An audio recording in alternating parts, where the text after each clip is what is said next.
Hello everybody and welcome back to Tech Tutorials, and in this video we're going to be learning how you can fix ChatGPT not available in your country issue. So first of all, you need to make sure that your internet connection is working properly. So head over to your internet settings and make sure that everything is working perfectly fine. If it is, then what you need to do is from your browser you need to head over to settings from these three lines on the top right side of your screen. Head over to settings, and in here you're going to be searching for cookies.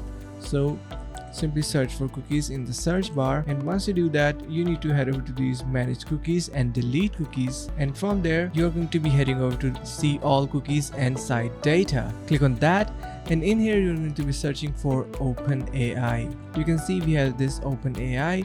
Drop down this option and you're going to be deleting all these cookies. So this should hopefully fix your problem. But let's say if still your ChatGPT is not accessible, what you can do is invest in some good VPN. So like for example, I am using this hotspot shield that you can use as well, but I recommend trying out what suits you the best, and you can simply connect to a country that is ChatGPT enabled, and once you do, you'll be able to see that your ChatGPT will be working perfectly fine. I really hope you understood the concept and learned something new. If you did so, make sure to subscribe to the channel, like the video and share with a friend. Thanks for watching. See you in the next one.